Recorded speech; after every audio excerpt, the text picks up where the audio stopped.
क्या जीवात्मा कभी देखती है या जीवात्मा देखकर कभी परमात्मा से मिलती है या अपने सच्चे घर लोक मंडल मुकाम कभी जाती है?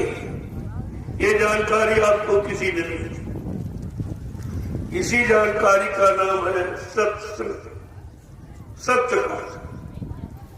और तुमने झूठ का संग किया, अज्ञानता घोर ब्रह्म में उसी को सत्य मान बैठे। यही जीव की कमी है। जो तुमने देख रहे हो, जो कुछ दो नैनों से देखे, काल भोग सब करता और सब मर जाए, सत्य नहीं लगता। जो कुछ तो आंखों से देखते हो, तो कानों से सुनते हो, तो पैरों से चल के प्राप्त करते हो, लेकिन ये सब तुम्हारा नहीं है। ये झूठा है, जो तुम्हारे हाथ लगने वाला नहीं, तुम्हारे काम आने वाला नहीं।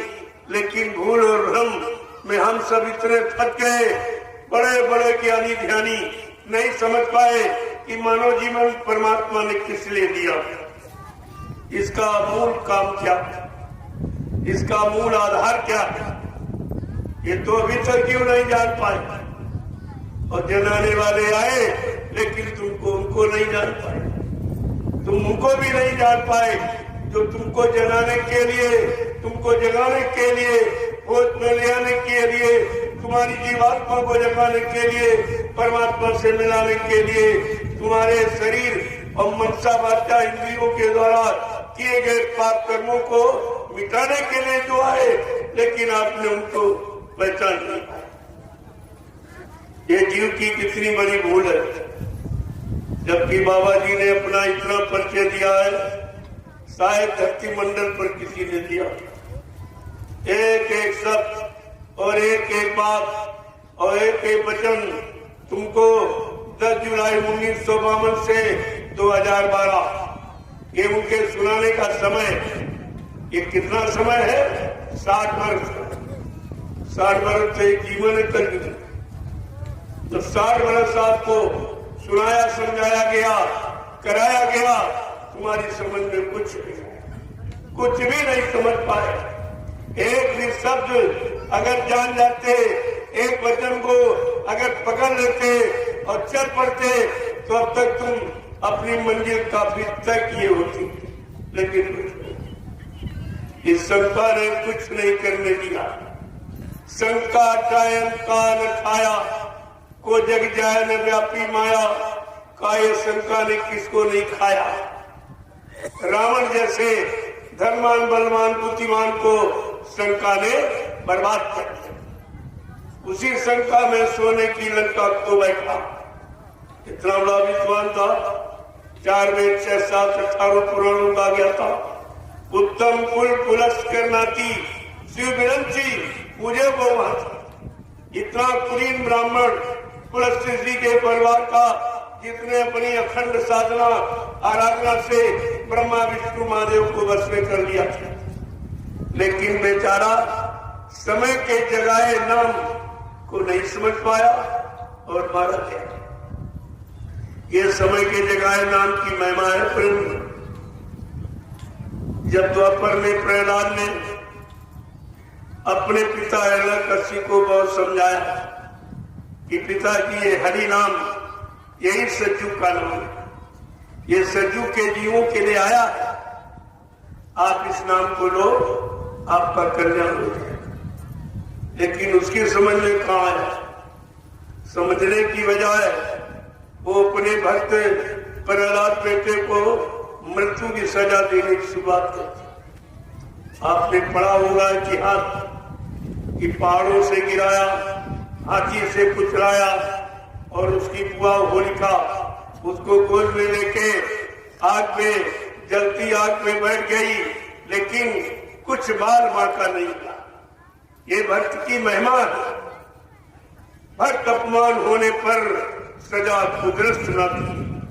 जब भक्तों का अपमान होगा तो कुदरत आपको सजा देगी, क्योंकि वो तो सजा देता नहीं, अपने आप को इससे बहुत दूर रखता, सजा दिलाता, ऐसी शक्तियों को अवतरित करता है, ऐसी शक्तियों को भेजता है, उनके द्वारा तुम्हारे कर्मों की सजा और कर्मों का लाभ उसी के द्वारा मिला था। अपना बिल्कुल अलग थलग बैठा कोई काम नहीं करता। तो आपको तो विचार करना चाहिए कि जब सज्जू में हरि नाम का विरोध हिरण्यकश्यप राजा ने किया तो माना नहीं। त्रेता में जो ऋषि मुनियों ने राम नाम जगाया, राम नाम का विरोध वो विद्वान ब्राह्मण रावण ने किया, वो भी मारा गया। द्वापर में जो कृष्ण नाम जगाया गया, कष्टों का हनन करने वाले कृष्ण का मतलब ही है जो कष्टों का हनन करते, कष्टों को दूर करते, आपत्तियों को दूर करते, उसको कृष्ण कहते।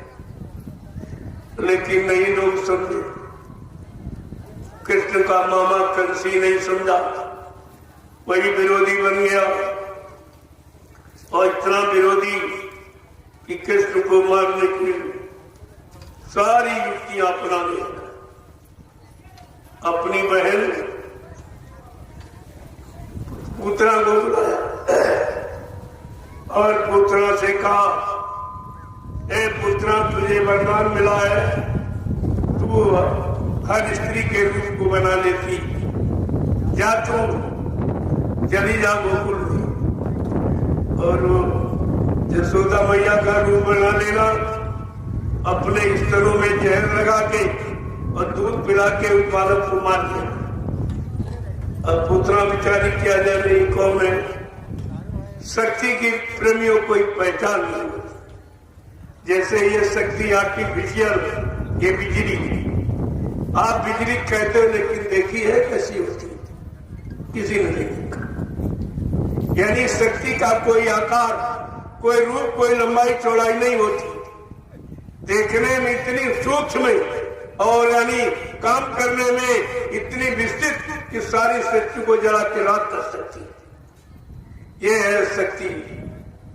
और ये तो आर्टिफिशियल शक्ति है, चूक जाओ तो तुम खत्म कर दे। जो प्राकृतिक शक्ति जो आती है वो किस तरह का काम करती है, उस प्राकृतिक शक्ति का काम आपके सामने है।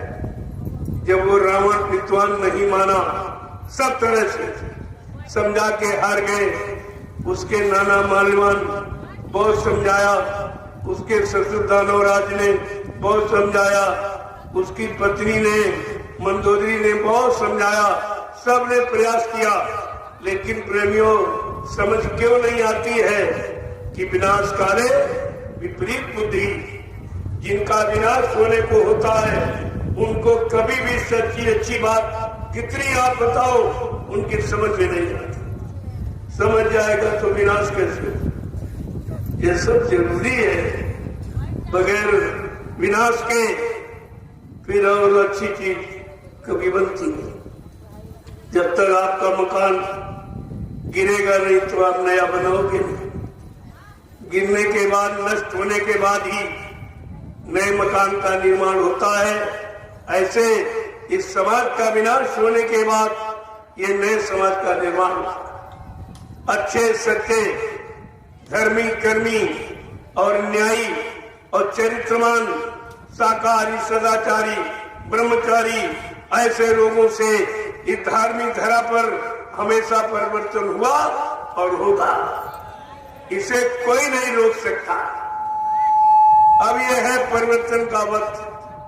सबकी बुद्धि खराब हो रही क्योंकि उनका विनाश होना, सबका खान पान खराब होना, उनका विनाश होना, सबकी नियत और नीति सब खराब हो गई और सबके कर्म सब खराब हो गए।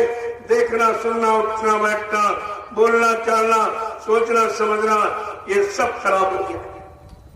ये है विनाश की स्थिति। लेकिन महापुरुष तो अपना काम करेंगे ही। तुम मानो न मानो खुशी आपकी। उन्होंने क्या कहा? तुम मानो न मानो खुशी आपकी, हम मुसाफिर हैं, अपने घर जाएंगे। हम तो यहाँ तुम सब मुसाफिरों को समझाने के लिए और तुमको अपने असली धाम और घर मुकाम मंडल की जानकारी के लिए, तुमको अपने असली मालिक से मिलाने के लिए मैं यहाँ आया हूँ और ये काम तुम्हारे लिए कर रहा हूँ। अगर जान जाओ कर लो तो अच्छी बात है, न पीछे कुदरत है तैयार।